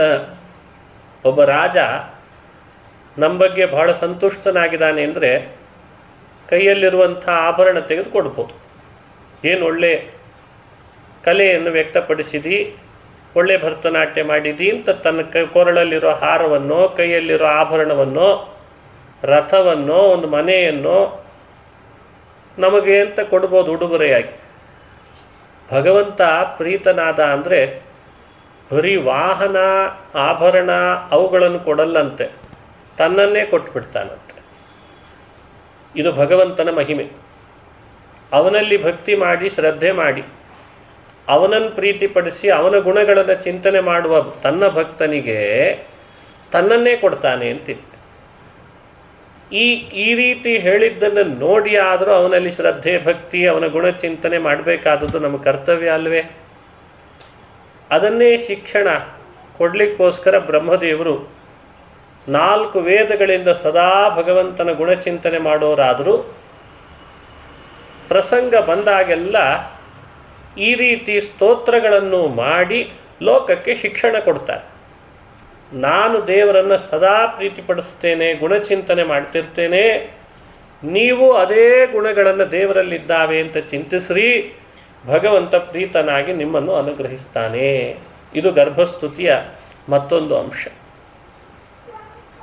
2ನೇ ಶ್ಲೋಕ ಬ್ರಹ್ಮದೇವರು ಭಗವಂತನನ್ನು ಕುರಿತು ಮಾಡುವಾಗ ಏಕಾಯನೋಸೋ ದ್ವಿಫಲಸ್ತ್ರಿಮೂಲಃ ಚತುರಸಃ ಪಂಚಶಿಫಃ ಷಡಾತ್ಮ ಸಪ್ತತ್ವಗಷ್ಟವಿಟಪೋ ನವಾಕ್ಷೋ ದಶಚ್ಛದಿ ದ್ವಿಖಗೋ ಹ್ಯಾದಿವೃಕ್ಷಃ. ಇದು ತುಂಬ ಕಠಿಣ ಶ್ಲೋಕ. ಸಂಖ್ಯಾಶಾಸ್ತ್ರವನ್ನು ಅಳವಡಿಸಿ ಬ್ರಹ್ಮದೇವರು ಭಗವಂತನನ್ನು ಸ್ತೋತ್ರ ಮಾಡ್ತಾರೆ. ಮೇಲ್ನೋಟಕ್ಕೆ ಇದರ ಅರ್ಥನೇ ಬೇರೆ, ಆದರೆ ಒಳಗಡೆ ಇದರ ಅರ್ಥ ಬೇರೆಯೇ ಇದೆ. ಮೊದಲು ಮೇಲ್ನೋಟಕ್ಕೆ ಏನು ಅರ್ಥ ಆಗ್ತದೆ? ಏಕಾಯನೋಸೋ, ಅಸೌ, ಈ ಭಗವಂತ ಗರ್ಭವಾಸ ಮಾಡ್ತಿದ್ದಾನಲ್ಲ, ಆ ಸತ್ಯವ್ರತ ಸತ್ಯಪರ ಏನಿದ್ದಾನೆ ಇವನು, ಏಕಾಯನೋಸೋ, ಇವನೇ ಮುಖ್ಯ ಆಶ್ರಯ. ಮೇಲ್ನೋಟಕ್ಕೆ ಏಕ ಅದು ಒಂದು ಸಂಖ್ಯೆನ, ದ್ವಿಫಲಃ 2 ಫಲ ಇದೆ. ದ್ವಿ ಅನ್ನೋದು 2 ಸಂಖ್ಯೆ, ಅದಕ್ಕೆ ಅನುಗುಣವಾಗಿ 2 ಫಲ ನೀಡುವಂಥದ್ದಾಗಿದೆ. ಚತುರಸಃ 4 ರಸ ನೀಡ್ತದೆ. ತ್ರಿಮೂಲಃ 3 ಮೂಲವನ್ನು ಹೊಂದಿದೆ. ಏನು ಅರ್ಥ ಆಗಲ್ಲ ಅಂತನ್ಲಿಕ್ಕೆ ಮೇಲ್ನೋಟಕ್ಕೆ ಅರ್ಥ ಹೇಳ್ತಿದ್ದೇನೆ. ಮೊದಲೊಂದು ಏಕಾಯನಃ, ಒಂದನ್ನು ಆಶ್ರಯ ಮಾಡಿಕೊಂಡಿದೆ, 2 ಫಲ ಕೊಡುವಂಥದ್ದಿದೆ, 3 ಮೂಲ ಉಳ್ಳದ್ದಾಗಿದೆ, 4 ರಸ ಕೊಡ್ತಾ ಇದೆ. ಚತುರಸಃ ಪಂಚಶಿಫಃ ಷಡಾತ್ಮ. ಪಂಚಶಿಫಃ 5 ಶಿಫಃ ಅಂತ ಇದೆ. 5 ಥರದ ಮತ್ತಷ್ಟು ಗೆಲ್ಲುಗಳನ್ನು ಪಡ್ಕೊಂಡಿದೆ. ಷಡಾತ್ಮ 6 ಆತ್ಮಗಳು ಉಳ್ಳದ್ದಾಗಿದೆ. ಸಪ್ತತ್ವಕ್ಕೆ 7 ತೊಗಟೆಗಳನ್ನು ಪಡ್ಕೊಂಡಿದೆ. ಅಷ್ಟವಿಟಪಃ 8 ಕೊಟರೆಗಳನ್ನು ಹೊಂದಿದೆ. ನವಾಕ್ಷ 9 ಅಕ್ಷಗಳಿದ್ದಾವೆ, ಅರಗಳು. ದಶಚ್ಛದಿ 10 ಛಿದ್ರಗಳಿದ್ದಾವೆ. ದ್ವಿಖಗ 2 ಪಕ್ಷಿಗಳಿದ್ದಾವೆ. ಅಂಥ ಆದಿವೃಕ್ಷ, ಬಹಳ ಹಳೇ ವೃಕ್ಷ ಇದು ಅಂತ ಹೇಳ್ಬಿಡ್ತಾರೆ. ಇದೇನು ಅರ್ಥ ಆಗ್ಲಿಕ್ಕೆ ಸಾಧ್ಯ ಇಲ್ಲ ಮೇಲ್ನೋಟಕ್ಕೆ. ಗರ್ಭಸ್ತುತಿಯ 2ನೇ ಶ್ಲೋಕವೇ ಕಠಿಣ, ಬಹಳ ಕಠಿಣ. ಆದರೆ ಇದನ್ನು ಅರ್ಥೈಸ್ಕೊಂಡ್ರೆ ಮಾತ್ರ, ಕೆಲವು ಕಡೆ ಈ ಪದಬಂಧ ಅಂತ ಮಾಡಿರ್ತಾರೆ, ಅದು ಏನು ಮಾಡಿದರೂ ಮೊದಲು ಬಿಡಿಸ್ಲಿಕ್ಕೆ ಆಗ್ತಿರಲ್ಲ. ಅದರದ್ದೇ ಒಂದು ನ್ಯಾಕ್ ಇರ್ತದೆ. ಅದು ಸುಳಿವು ಸಿಕ್ಬಿಟ್ರೆ ಆ ಸುಳಿವಿಗೆ ಅನುಗುಣ ಆ ಪದಬಂಧ ಬಿಡಿಸಿದ ಮೇಲೆ ಒಗಟನ್ನು ಬಹಳ ಖುಷಿ ಆಗ್ತದೆ. ಇಷ್ಟೇನ ಇದು, ಎಷ್ಟು ಅದ್ಭುತ ಇದೆ ಅಂತ. ಹಾಗೆ ಇಲ್ಲೂ ಕೂಡ ಆ ಬ್ರಹ್ಮದೇವರು ಸ್ತೋತ್ರ ಮಾಡುವಾಗ ಈ ಪ್ರಪಂಚ ಏನು, ಆ ಪ್ರಪಂಚವನ್ನು ಆಶ್ರಯಿಸಿ ಇರುವ ಜೀವರು ಏನು, ಪ್ರಪಂಚದ ನಿಯಂತ್ರಿಸುವ ಆ ಭಗವಂತ ಏನು, ಇದನ್ನು ನಮಗೊಂದು ಚಿತ್ರಣ ಕೊಡಲಿಕ್ಕೆ ಒಂದು ಶ್ಲೋಕದಲ್ಲಿ ಹೇಳ್ತಾರೆ. ಎಷ್ಟು ಅದ್ಭುತ ಅಂತ ನಮಗೆ ಅರ್ಥ ಆಗ್ತದೆ. ಏಕಾಯನೋಸೋ, ಆ 1 ಅನ್ನೋ ಸಂಖ್ಯೆಯಿಂದ ಪ್ರಾರಂಭ ಆಗಿ ದಶಚ್ಛದಿ ದ್ವಿಖಗ, ದಶಚ್ಛದಿ ದಶ ಅನ್ನೋ 10 ಅನ್ನೋ ಸಂಖ್ಯೆ ತನಕ ಮುಂದುವರಿಸಿ ದ್ವಿಖಗ ಅಂತ 2 ಪಕ್ಷಿಗಳು ಅಂತ ಹೇಳಿ ಆದಿವೃಕ್ಷ, ಇದು ಬಹಳ ಹಳೇ ವೃಕ್ಷ ಅಂತ ಹೇಳಿ ಮುಗಿಸಿದ್ದಾರೆ. ಇದನ್ನು ವಿವರಣೆ ಮಾಡ್ತಾರೆ. ಆದಿವೃಕ್ಷ, ಆದಿಹಿ ಅಂದರೆ ಪರಮಾತ್ಮ, ವೃಕ್ಷ ಅಂದರೆ ಆವ್ರೀಯತೆ ಅಂದರೆ ಈ ಭಗವಂತನನ್ನು ತನ್ನ ಕಾರಣವನ್ನಾಗಿ ಅಥವಾ ತನ್ನ ಒಡಲಿನೊಳಗೆ ತನ್ನ ಎಲ್ಲ ಭಾಗಗಳಲ್ಲೂ ಯಾವುದು ಪಡೆದುಕೊಂಡಿದೆಯೋ, ಆವರಿಸಿದೆಯೋ ಅದನ್ನು ಆದಿವೃಕ್ಷ, ಈ ಚಿದಚಿದಾತ್ಮಕವಾದ ಪ್ರಪಂಚ ಅಂತ ಅರ್ಥ. ಈ ಪ್ರಪಂಚವೇ ಆದಿವೃಕ್ಷ. ನಾವೇನು ನೋಡ್ತಿದ್ದೇವೆ ದಿನ ಬೆಳಗಾದರೆ ಈ ಪ್ರಪಂಚ ಇದು ಸಾಧಾರಣ ಅಲ್ಲ, ಇದು ಒಂದು ವೃಕ್ಷ ಅಂತ ಭಾವಿಸ್ಬೇಕಂತ. ಮರ ಅಂದಮೇಲೆ ಕೆಳಭಾಗದಲ್ಲಿ ಮೂಲ ಬೇರಿರಲೇಬೇಕು. ಆ ಬೇರನ್ನು ಅಳವಡಿಸ್ಕೊಳ್ಳೋದಲ್ಲದೆ ಮತ್ತು ಅದಕ್ಕೆ ಅವಾಂತರವಾದ ಬೇರುಗಳು ಇರ್ತವೆ. ಭೂಮಿ ಒಳೊಳಗೆ ಬೆಳೆದಿರ್ತವೆ.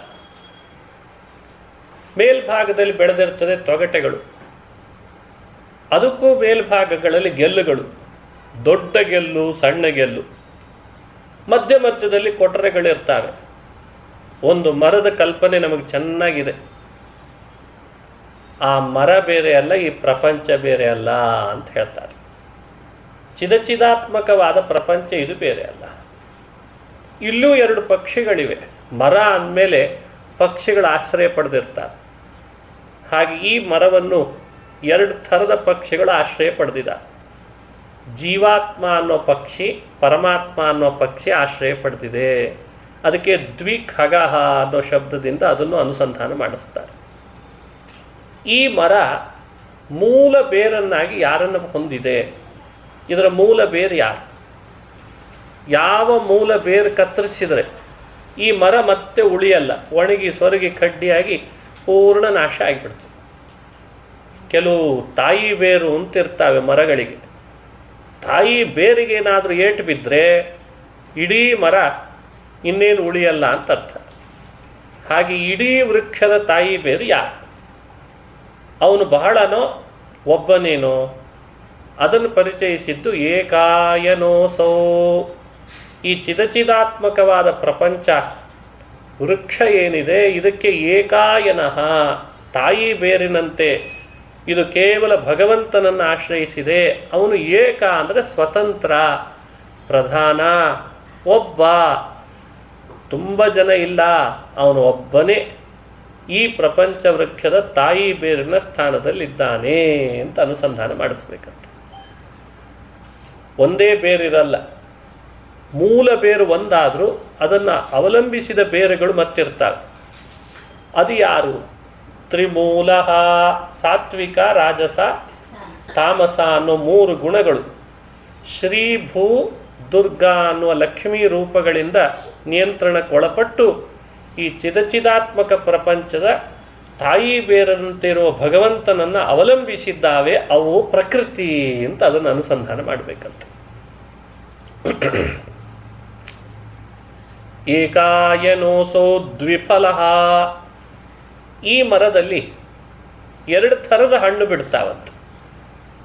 2 ಥರದ ಹಣ್ಣುಗಳು ಅಂದ್ರೆ ಅರ್ಥ, ನಾವು ಮಾಡುವಂತಹ ಕರ್ಮ, ಒಂದಿಷ್ಟು ಕರ್ಮಗಳು ಫಲದ ಆಸೆಯಿಂದ ಮಾಡ್ತೇವೆ, ಅದನ್ನು ಸಕಾಮ ಕರ್ಮ ಅಂತ ಕರೀತಾರೆ. ಅದು ನಿವೃತ್ತ ಅಂತ ಇನ್ನೊಂದಿದೆ ಅಂತ. ಫಲದ ಆಸೆ ಇಲ್ಲದೆ ಮಾಡೋದು, ಅದನ್ನು ನಿಷ್ಕಾಮ ನಿವೃತ್ತ ಅಂತ ಕರೀತಾರೆ.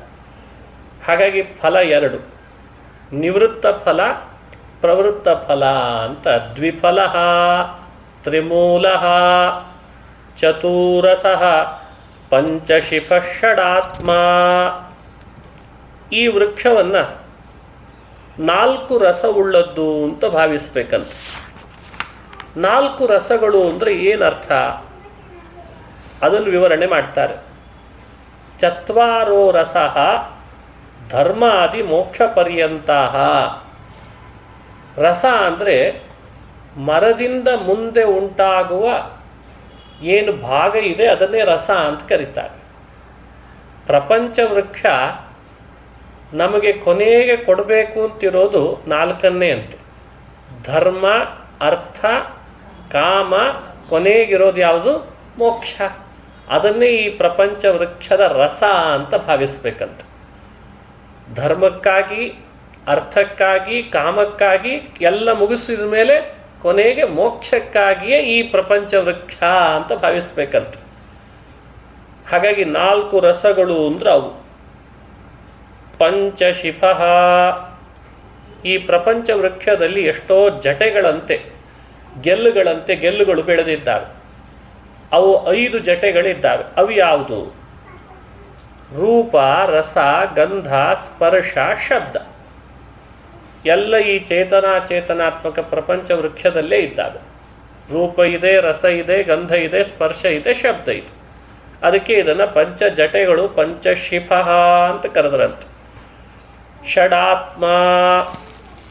6 ಥರದ ವಿಕಾರಗಳು ಈ ಪ್ರಪಂಚ ವೃಕ್ಷದಲ್ಲಿ ಕಂಡುಬರ್ತದೆ. 6 ಥರದ ವಿಕಾರ ಅಂದರೆ ಯಾವುದು? ಅಸ್ಥಿ, ಜಾಯತೆ, ಪರಿಣಮತೆ, ಅಪಕ್ಷೀಯತೆ, ವಿವರ್ಧತೆ, ವಿನಶ್ಯತಿ ಅಂತ ತಿಳಿಸ್ತಾರೆ ಹಿರಿಯರು. ಅಸ್ಥಿ ಅಂದರೆ ಇರುವಿಕೆ, ಜಾಯತೆ ಅಂದರೆ ಹುಟ್ಟುವಿಕೆ, ವಿವರ್ಧತೆ ಅಂದರೆ ಬೆಳವಣಿಗೆ, ಅಪಕ್ಷೀಯತೆ ಅಂದರೆ ಕ್ಷೀಣಿಸೋದು, ಹಾಗೆ ವಿನಶ್ಯತಿ ಅಂದರೆ ನಾಶ ಆಗೋದು. ಇವೆಲ್ಲವೂ ಪ್ರಪಂಚ ವೃಕ್ಷದಲ್ಲಿ ಕಂಡುಬರ್ತದೆ. ಹುಟ್ಟು, ಬೆಳವಣಿಗೆ, ಕ್ಷೀಣಿಸೋದು, ನಾಶ ಆಗೋದು ಎಲ್ಲ ವಿಕಾರ. ಈ 6 ಥರದ ವಿಕಾರ ಪ್ರಪಂಚಕ್ಕಿದೆ ಅಂತ. ಅದು 6 ಇದೆ ಅಂತ ಹೇಳ್ತಾರೆ. ಹೀಗೆ ಷಡಾತ್ಮ ಅಂದ್ರೆ ಆ ಅರ್ಥ ಮಾಡ್ಕೊಳ್ಬೇಕಂತ. ಸಪ್ತತ್ವಕ್. 6 ಥರದ ತೊಗಟೆಗಳಿದ್ದಾವೆ. ಪ್ರಪಂಚ ವೃಕ್ಷದ 6 ತೊಗಟೆಗಳು ಯಾವುದು? ನೋಡಿ, ನಮ್ಮ ದೇಹದ ನಿರ್ಮಾಣ ಆಗುವಾಗಲೇ ನಮ್ಮ ದೇಹದ ಒಳಗೂ 6 ಥರದ್ದಿದ್ದಾವಂತೆ. ಆ 7 ಸಪ್ತ ಅಂದರೆ 7. 6 ಮುಗೀತು, 7ನೇ ಅಂತ ಹೇಳ್ತಾ ಇದ್ದಾರೆ. ತ್ವಕ್, ಚರ್ಮ, ಮಾಂಸ, ಮಜ್ಜ, ಮೇಧಸ್ಸು, ರುಧಿರ ಅಂತ 7 ಇದ್ದಾರೆ. ಸಪ್ತ ಧಾತುಗಳು ಅಂತ ಕರೀತಾರೆ. ಪ್ರಪಂಚ ವೃಕ್ಷದಲ್ಲಿ ಬಾಹ್ಯದಲ್ಲಿ ಸಪ್ತ ಧಾತುಗಳು. ಒಳಗೆ ದೇಹದ ವಿಚಾರ ಮಾಡಲಿಕ್ಕೆ ಹೊರಟ್ರೆ ಈ ಸಪ್ತ ಧಾತುಗಳನ್ನು ಅನುಸಂಧಾನ ಮಾಡಿಸಿದ್ದಾರೆ. ಅಂತೂ 2 ವೃಕ್ಷಗಳಲ್ಲಿಯೂ, ಬಾಹ್ಯ ವೃಕ್ಷ, ದೇಹ ವೃಕ್ಷ, ಎರಡರಲ್ಲೂ ಅನುಸಂಧಾನಕ್ಕೆ ಬರುವಂತೆ ಸಪ್ತತ್ವಕ್. ಅಷ್ಟವಿಟಪ. 8 ಥರದ ವಿಟಪಗಳಿದ್ದಾವೆ. 8 ಥರದ ಲೋಕದೊಳಗೆ ವರ್ಗೀಕರಣ ಮಾಡಿದ್ದಾರಂತೆ ಜೀವರನ್ನು. ಅವ್ರು 8 ಇದ್ದಾರೆ ಅಂತ ಹೇಳ್ತಾರೆ. ಆಶ್ಚರ್ಯ ಆಗ್ತದೆ. ದೇವ ಅಂತ ಒಂದು ವಿಟಪ, ಅದು ಕೊಟರೆಗಳು. ಈ ಪ್ರಪಂಚ ವೃಕ್ಷದೊಳಗೆ ದೇವ ಅಂತ 1, ಗಂಧರ್ವ ಅಂತ 2, ದಾನವ ಅಂತ 3, ಪಿಶಾಚ ರಾಕ್ಷಸ ಅಂತ 5, ಹಾಗೆ ತಿರ್ಯಂಗ್ ಅಂತ 6, ಮಾನುಷ ಅಂತ 7, ಸ್ಥಾವರ ಅಂತ 8. ಹೀಗೆ ವರ್ಗೀಕರಣವನ್ನು ಮಾಡ್ತಾರೆ.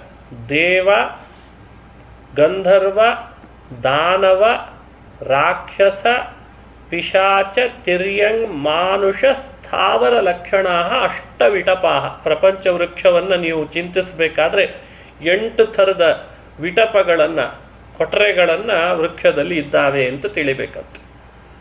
ನವಾಕ್ಷ, ನವಾಕ್ಷ ಅಂದರೆ 9 ಥರದ, ನವ ಅನ್ನೋ ಶಬ್ದ 9 ಅನ್ನೋ ಅರ್ಥ ಹೇಳ್ತದೆ.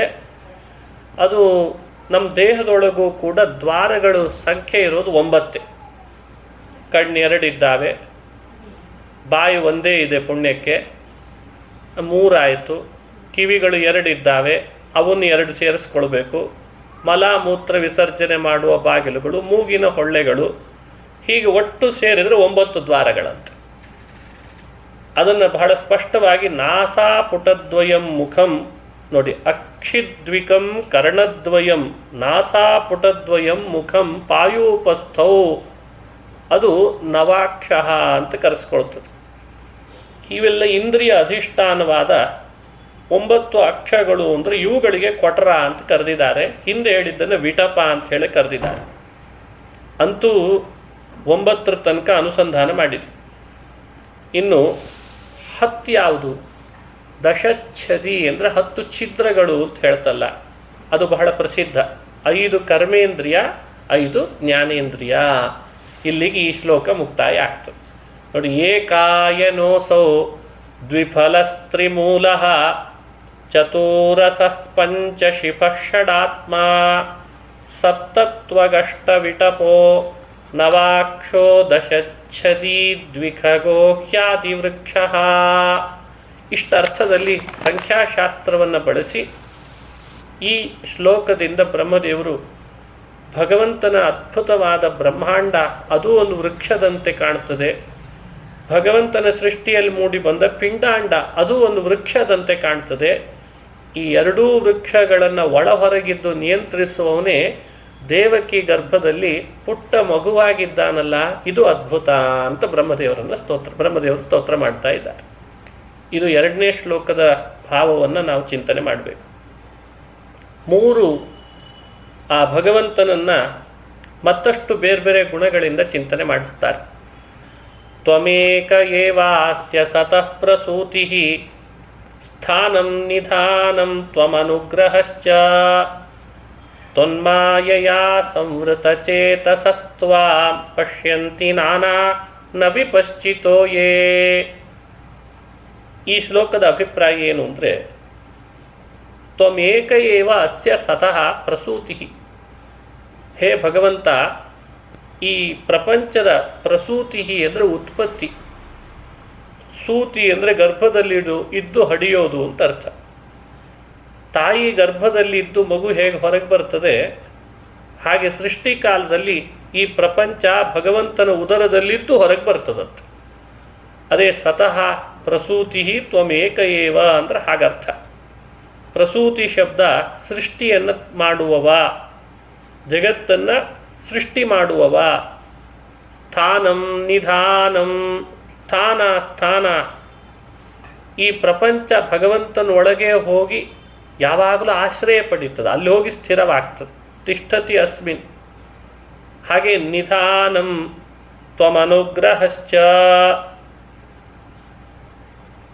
ಇವನಲ್ಲಿ ಪ್ರಪಂಚ ನಿಧೀಯತೆ, ಇವನಲ್ಲೇ ಹೋಗಿ ಪ್ರಪಂಚ ಯಾವತ್ತಿದ್ರೂ ಆಶ್ರಯ ಪಡೀತದೆ. ಅಷ್ಟೇ ಅಲ್ಲ, ಇವನ ಅನುಗ್ರಹಕ್ಕೆ ಯಾವಾಗಲೂ ಪಾತ್ರ ಆಗಿದೆ ಈ ಪ್ರಪಂಚ.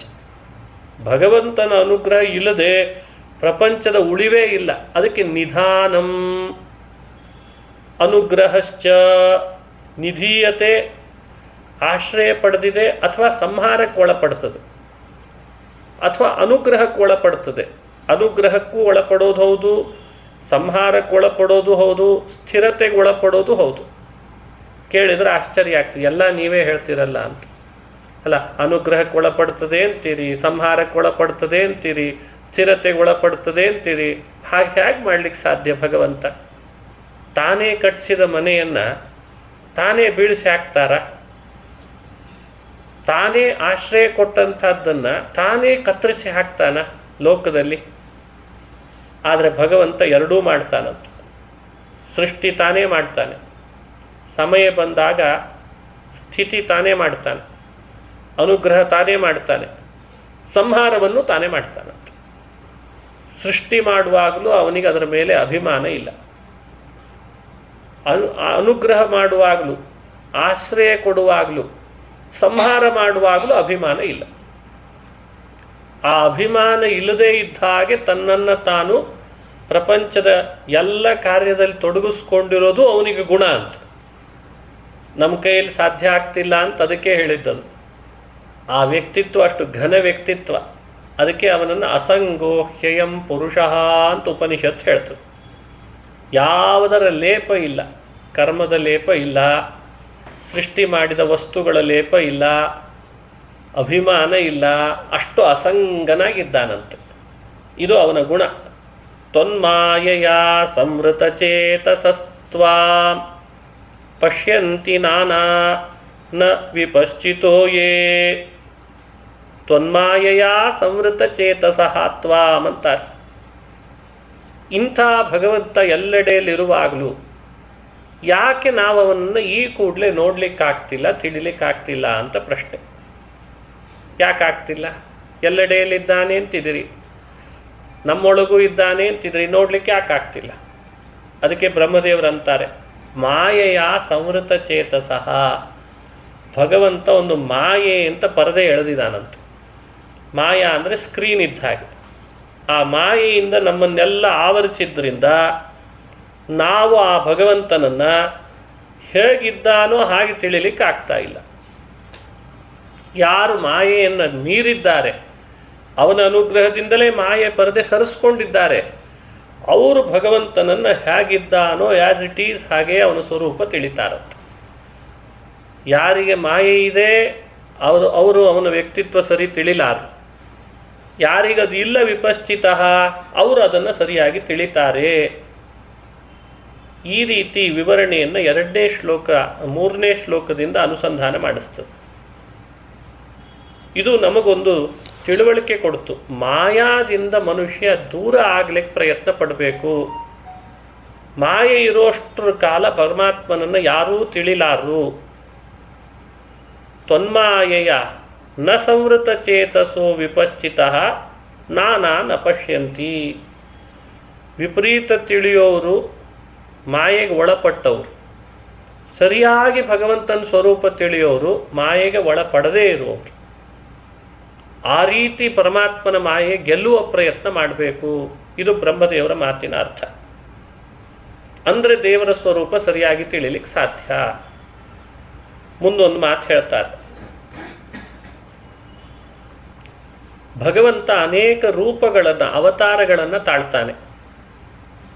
ಆ ಎಲ್ಲ ಅವತಾರಗಳ ಉದ್ದೇಶ ಏನು?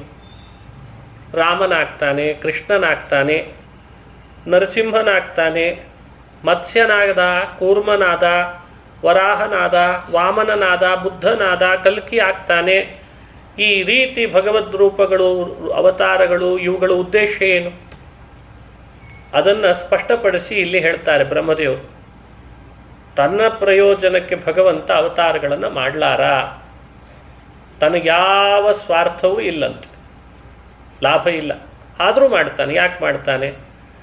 ಬಿಭರ್ಷಿ ರೂಪಾಣ್ಯವಬೋಧಾತ್ಮನ್ ಕ್ಷೇಮಾಯ ಲೋಕಸ್ಯ ಚರಾಚರಸ್ಯ ಸತ್ವೋಪಪನ್ನಾನಿ ಸುಖಾವಹಾನಿ ಸತಾಮಭದ್ರಾಣಿ ಮುಹುಃಖಲಾನಾಂ. ನೋಡಿ, ಇದನ್ನೆಲ್ಲ ಪಟ್ಟಿ ಮಾಡಿಟ್ಕೊಳ್ಬೇಕು. ಪರಮಾತ್ಮನ, ಭಗವಂತನ ಕಾರುಣ್ಯ ಎಂಥದ್ದು ಅಂತ ತಿಳಿತದೆ. ಲೋಕಸ್ಯ ಚರಾಚರಸ್ಯ ಕ್ಷೇಮಾಯ 1, ಸತ್ವೋಪಪನ್ನಾನಿ ಸತಾಂ ಅಭದ್ರಾಣಿ ಸುಖಾವಹಾನಿ 2, 3ನೇದ್ದು ಖಲಾನಾಂ ಅಭದ್ರಾಣಿ ಸತಾಂ ಸುಖಾವಹಾನಿ ಖಲಾನಾಂ ಅಭದ್ರಾಣಿ. ಇದು 3. ಈ 3 ಉದ್ದೇಶದಿಂದ ಭಗವಂತ ಭೂಮಿಯಲ್ಲಿ ಅವತಾರ ಮಾಡ್ತಾನಂತೆ. 3 ಕಾರ್ಯ ಆಗ್ತದೆ, 3 ಲಾಭ. ಏನೇನು? ಲೋಕಸ್ಯ ಚರಾಚರಸ್ಯ ಕ್ಷೇಮಾಯ ರೂಪಾಣಿ ಬಿಭರ್ಷಿ. ಹೇ ಆತ್ಮನ್, ಹೇ ಸ್ವಾಮಿ ನಾರಾಯಣ, ಚರಾಚರ ಲೋಕಕ್ಕೆ ಕ್ಷೇಮವನ್ನು ಉಂಟು ಮಾಡಬೇಕು ಅನ್ನೋ ಉದ್ದೇಶದಿಂದ ನೀನು ಅವತಾರಗಳನ್ನು ಮಾಡ್ತೀ. ಇನ್ನೊಂದು ಸತ್ವೋಪಪನ್ನಾನಿ ಸುಖಾವಹಾನಿ, ಸಜ್ಜನರಿಗೆ ಸುಖ ಕೊಡಬೇಕು ಅಂತ ನೀನು ಅವತಾರ ಮಾಡ್ತೀ. ರಾಮನಾದದ್ದು, ಕೃಷ್ಣನಾದದ್ದು, ನರಸಿಂಹನಾದದ್ದು, ವರಾಹ ವಾಮನನಾದದ್ದು ಎಲ್ಲ ಸತಾಂ ಸುಖಾವಹಾನಿ ಸತ್ವೋಪಪನ್ನ. ಅವೆಲ್ಲವೂ ಭಗವಂತ ಮಾಡಿದ್ದು ಸಜ್ಜನರಿಗೆ ಸುಖವಾಗಬೇಕು ಅಂತ. ದೇವರ ಅವತಾರದಿಂದ ಭಗವಂತನಿಗೆ ಸುಖ, ಸಜ್ಜನರಿಗೆ ಸುಖ ಆಗ್ತದಂತೆ, ಸಂತೋಷ ಆಗ್ತದೆ, ಅವರ ಅನರ್ಥ ಕಳೀತದೆ, ಅವರ ದುಃಖಗಳು ದೂರ ಆಗ್ತವೆ. ಹಾಗಾಗಿ ಭಗವಂತನ ಅವತಾರ ಸುಖಪ್ರದ, ದುಃಖ ಕಳೀತದೆ. ಇದು ಎರಡನೇ ಕಾರಣ ಹೇಳ್ತಾ ಇದ್ದಾರೆ. ಮೂರನೆಯದ್ದು ಖಲಾನಾಂ ಪುನಃ ಅಭದ್ರಾಣಿ. ದುರ್ಜನರು ಬಹಳ ಹುಟ್ಟಿರ್ತಾರೆ ಭೂಮಿಯಲ್ಲಿ. ಕಂಸ, ಜರಾಸಂಧ, ನರಕ, ಎಂತೆಂಥ ದುಷ್ಟರು ಹುಟ್ಟಿದ್ರು. ಇವತ್ತೆಲ್ಲ ಮೋಸ್ಟ್ ವಾಂಟೆಡ್ ಅಂತಾರಲ್ಲ, ಅವರೆಲ್ಲ ಅವ್ರ ಕುಲದಲ್ಲಿ ಬಂದವರು. ಅವರು ಅಂಥವ್ರು ಹುಟ್ಟಿದ್ರು. ಹಿರಣ್ಯಾಕ್ಷ, ಹಿರಣ್ಯಕಶ್ಯಪು, ಒಬ್ಬೊಬ್ಬರು ಸಾಮಾನ್ಯರೇನಲ್ಲ. ಭೂಮಿಯನ್ನೇ ಚಾಪೆ ಸುತ್ತದಾಗಿ ಸುತ್ತಿ ಬಿಡೋದು, ಅದನ್ನು ಮುಳುಗಿಸ್ತೇನೆ ಅಂತ ಹೋಗೋದು, ಇಂಥವೆಲ್ಲ ಮಾಡಿದ್ದಾರೆ ಅನರ್ಥ. ಅಂಥ ದುಷ್ಟರಿಗೆ ಸರಿಯಾದ ಬುದ್ಧಿ ಕಲಿಸ್ಬೇಕು, ಶಿಕ್ಷೆ ಹಾಕಬೇಕಲ್ಲ. ಅವರಿಗೆ ದುಃಖ ಕೊಡಲೇಬೇಕು, ಅವರಿಗೆ ಅಮಂಗಳ ಆಗಬೇಕು. ಆ ಕಾರಣಕ್ಕಾಗಿಯೂ ಭಗವಂತ ಅವತಾರ ಮಾಡ್ತಾನೆ. ಹೀಗೆ ಮೂರನ್ನು ಇಟ್ಟುಕೊಂಡು ಬ್ರಹ್ಮದೇವರು ಭಗವಂತನನ್ನು ಪ್ರಾರ್ಥನೆ ಮಾಡ್ತಾರೆ. ಹೇ ಸ್ವಾಮಿ, ಚರಾಚರ ಜಗತ್ತಿಗೆ ನಿನ್ನ ಈ ಅವತಾರ ಕ್ಷೇಮಪ್ರದ. ಬಿಭರ್ಷಿ ರೂಪಾಣ್ಯವಬೋಧಾತ್ಮನ್ ಕ್ಷೇಮಾಯ ಲೋಕಸ್ಯ ಚರಾಚರಸ್ಯ ಸತ್ವೋಪಪನ್ನಾನಿ ಸುಖಾವಹಾನಿ ಸತಾಮ ಭದ್ರಾಣಿ ಮುಹುಃಖಲಾನಾಂ. ಇದು ಈ ಶ್ಲೋಕದಿಂದ ತಿಳಿಬೇಕಾದ ಸಾರ. ಸಜ್ಜನರಿಗೆ ಸುಖವನ್ನು ಉಂಟು ಮಾಡ್ತದೆ ಅಂದರೆ ಹೇಗೆ ಅಂತ ಪ್ರಶ್ನೆ. ಕೃಷ್ಣನಾಗಿಯೋ, ರಾಮನಾಗಿಯೋ, ನರಸಿಂಹನಾಗಿಯೋ, ವಾಮನನಾಗಿಯೋ ದೇವರ ಅವತಾರ ಮಾಡಿದಾಗ ಅವನೆಲ್ಲೋ ಅವತಾರ ಮಾಡಿರ್ತಾನೆ. ಅದರಿಂದ ಸಜ್ಜನರಿಗೆ ಸುಖ ಆಗೋದು ಹೇಗೆ? ಏನಾದರೂ ಒಂದು ಸಂಬಂಧ ಇರಬೇಕಲ್ಲ, ಅದರ ವಿವರಣೆಯನ್ನು ಮಾಡ್ತಾರೆ. ಸಜ್ಜನರಿಗೆ ಸುಖ ಹೇಗಾಗ್ತದೆ ಅಂತಂದರೆ, ತ್ವಯಂಬುಜಾಕ್ಷಾಖಿಲ ಸತ್ವಧಾಮ್ನಿ ಸಮಾಧಿನಾವೇಶಿತ ಚೇತಸೋ ಯೇ ತ್ವತ್ಪಾದಪೋತೇನ ಮಹತ್ಕೃತೇನ ಕುರ್ವಂತಿ ಗೋವತ್ಸಪದಂ ಭವಾಬ್ಧಿಂ. ಭಗವಂತ ಇಂಥಿಂಥ ಅವತಾರಗಳನ್ನು ಆಗಾಗ ಮಾಡಿದಾಗ ಅವರವರ ತಿಳುವಳಿಕೆಗೆ ಅನುಗುಣವಾಗಿ ಭಗವಂತನ ಒಂದೊಂದು ರೂಪ ಅವರ ಮನಸ್ಸಿಗೆ ಹಿಡಿಸ್ತದಂತೆ. ಎಲ್ರಿಗೆಲ್ಲ ಬರಲ್ಲ. ನರಸಿಂಹ, ವೇದವ್ಯಾಸ, ಕಪಿಲ, ದತ್ತಾತ್ರೇಯ, ಧನ್ವಂತರಿ, ಯಜ್ಞ, ಒಬ್ಬೊಬ್ಬರಿಗೆ ಒಂದೊಂದು ಭಗವಂತನ ರೂಪ ಭಾಳ ಮನಸ್ಸಿಗೆ ಬರ್ತದಂತೆ. ಒಬ್ಬರಿಗೆ ಕೃಷ್ಣ, ಒಬ್ಬರಿಗೆ ರಾಮ, ಒಬ್ಬರಿಗೆ ಬುದ್ಧ, ಒಬ್ಬರಿಗೆ ಕಲ್ಕಿ, ಯಾವುದೋ ಒಂದು ರೂಪ ಅವರಿಗೆ ಬಹಳ ಹಿಡಿಸ್ಬೇಕು. ಹಾಗೆ ಮಾಡ್ತಾನೆ ಭಗವಂತ. ಕೆಲವರಿಗೆ ಬಹಳಷ್ಟು ರೂಪಗಳು ಹಿಡಿಸ್ತಾರೆ. ಅನೇಕ ರೂಪಗಳನ್ನು ಮನಸ್ಸಿನಲ್ಲಿ ಅವರು ಧ್ಯಾನ ಮಾಡುವಂತಾಗ್ತದೆ. ನೋಡಿ ಹೇಳ್ತಾರೆ, ತ್ವಯಂಬುಜಾಕ್ಷಾಖಿಲ ಸತ್ವಧಾಮ್ನಿ ಸಮಾಧಿನಾವೇಶಿತ ಚೇತಸೋಯೇ. ಆಪ್ಷನ್ ಜಾಸ್ತಿ ಕೊಟ್ಟಾಗ ಮನುಷ್ಯ ಬೇಗ ಒಳಗೆ ಹೋಗ್ಲಿಕ್ಕೆ ಅವಕಾಶ ಇದೆ. ಇವಾಗೆಲ್ಲ ಆಪ್ಷನ್ ಕೊಟ್ಟು ಎಕ್ಸಾಮ್ ಬರೆಯೋ ಪದ್ಧತಿ ಕೊಟ್ಟರು. ಒಟ್ಟು ಪಾಸ್ ಆಗಿ ಮುಂದೆ ಹೋದ್ರೆ ಸಾಕು ಅಂತ. ಎಷ್ಟಂತೆ ಫೇಲ್ ಮಾಡಿ ಹಿಂದೆ ಕೂಡಿಸ್ಲಿಕ್ಕೆ ಸಾಧ್ಯ? ಇವರಿಗೆ ಇಷ್ಟು ಬುದ್ಧಿ ಇದೆ ಅಂದರೆ ದೇವರಿಗೆ ಇನ್ನೆಷ್ಟು ಬುದ್ಧಿ ಇರಬೇಡ. ಅದಕ್ಕೆ ತನ್ನ ಅವತಾರಗಳ ಆಪ್ಷನ್ ಕೊಡ್ತಾನಂತ. ಇದು ನಿನಗಾಗಿ, ಇದು ನಿನಗಾಗಿ, ಇದು ನಿನಗಾಗಿ ಅಂತ. ಅದಕ್ಕೆ ಹೇಳ್ತಾರೆ ಸಮಾಧಿನಾವೇಶಿತ ಚೇತಸೋಯೇ. ಸಮಾಧಿ ಅಂದರೆ ಧ್ಯಾನ ವಿಶೇಷ. ಧ್ಯಾನ ವಿಶೇಷತೆಯನ್ನು ಮೆರಿತಾನೆ. ಆ ಭಗವದ್ ರೂಪಗಳನ್ನು ಚಿಂತನೆ ಮಾಡ್ತಾನೆ. ಲಾಭ ನಿನ್ನ ಪಾದ, ಅದೊಂದು ಅದ್ಭುತವಾದ ದೋಣಿ ಇದ್ದ ಹಾಗೆ. ದೇವರ ಪಾದವೇ ದೋಣಿ ಅಂತಾರೆ ಬ್ರಹ್ಮದೇವರು. ದಾಟಬೇಕಾಗಿದೆ ನಾವು ಒಂದು ಸಮುದ್ರವನ್ನು. ಆ ಸಮುದ್ರ ದಾಟಲಿಕ್ಕೆ ಬಹುದೂರವಾದ ಸಮುದ್ರ, ಅದು ಸಾಧಾರಣ ಸಮುದ್ರ ಅಲ್ಲ, ಬಹುದೂರದ್ದದು. ಬಹುಬೇಗ ದಾಟಬೇಕು ಅಂತ ಅಪೇಕ್ಷೆ, ಬಹಳ ಬೇಗ ದಾಟಬೇಕು. ಸಮುದ್ರ ದೊಡ್ಡದಿದೆ, ದೋಣಿ ಬೇಕು. ಸ್ವಾಮಿ ನೀನೇ ದೋಣಿ ಆಗ್ತಿ, ನಿನ್ನ ಪಾದವೇ ದೋಣಿ ಅದು ಅಂತಂತ ಇದ್ದಾರೆ. ನೋಡಿ, ಹೇಳುವ ಮಾತು ತ್ವತ್ಪಾದ ಪೋತೇನ ಮಹತ್ಕೃತೇನ ಕುರ್ವಂತಿ ಗೋವತ್ಸಪದಂ ಭವಾಬ್ಧಿಂ. ಭವಾಬ್ಧಿಂ ಗೋವತ್ಸಪದಂ ಕುರ್ವಂತಿ. ಸಜ್ಜನರು, ಮಹಾತ್ಮರಾದವರು ಭಗವಂತನ ಅವತಾರಗಳನ್ನು ನಿರಂತರ ಧ್ಯಾನ ಮಾಡ್ತಾ ಅವನ ಪಾದವನ್ನೇ ದೋಣಿ ಮಾಡಿಕೊಂಡು, ಸಂಸಾರ ಸಮುದ್ರ ಬಹಳ ದೊಡ್ಡದಾದರೂ ಒಂದು ಗೋವತ್ಸ ಪದ, ಗೋವತ್ಸ ಅಂದರೆ ಕರು, ಕರುವಿನ ಹೆಜ್ಜೆ ಗುರುತನ್ನು ರಸ್ತೆಯಲ್ಲಿ ಎಲ್ಲಾದರೂ ಹೆಜ್ಜೆ ಗುರುತನ್ನು ನೋಡ್ತೇವೆ, ಅದನ್ನು ಎಷ್ಟು ಸುಲಭವಾಗಿ ದಾಟ್ತೇವೆ. ಎಷ್ಟೊತ್ತು ಕರುವಿನ ಹೆಜ್ಜೆ ದಾಟೋದು ಬಹಳ ಹೊತ್ತು ಹಿಡಿತದ. ಸಂಸಾರ ಸಾಗರವನ್ನು ಭಗವಂತನ ಪಾದದ ದೋಣಿಯನ್ನು ಅವಲಂಬಿಸಿದವ ಕರುವಿನ ಹೆಜ್ಜೆ ಎಷ್ಟು ಸಣ್ಣದು ಮಾಡಿಕೊಂಡು ದಾಟಿಬಿಡ್ತಾನೆ ಅಂತ ಬ್ರಹ್ಮದೇವರು ಸ್ತೋತ್ರ ಮಾಡ್ತಾರೆ. ಇದು ಈ ಶ್ಲೋಕದ ಅರ್ಥ. ತ್ವತ್ಪಾದ ಪೋತೇನ ಮಹತ್ಕೃತೇನ ಕುರ್ವಂತಿ ಗೋವತ್ಸಪದಂ ಭವಾಬ್ಧಿಂ. ದಾಟಬೇಕಿದೆ ಸಂಸಾರ ಸಾಗರ, ನೋಡಿದರೆ ದೊಡ್ಡದಾಗಿ ಕಾಣ್ತಾ ಇದೆ. ಭಗವಂತನ ಪಾದ ಅನ್ನೋ ದೋಣಿ ಅವಲಂಬಿಸಿಬಿಟ್ರೆ ನಮಗೆ ಏನು ಆಯಾಸ ಆಗದಂತೆ ದೇವರು ಅದನ್ನು ದಾಟಿಸ್ತಾನಂತೆ. ಇದೇ ನಿನ್ನ ಅವತಾರಗಳ, ಸಜ್ಜನರಿಗೆ ನಿನ್ನ ಅವತಾರದಿಂದ ಆಗುವ ಸುಖಪ್ರದ, ಸುಖಾವಹ ಅನ್ನೋ ಪ್ರಯೋಜನ ಅಂತ ಹೇಳ್ತಾರೆ.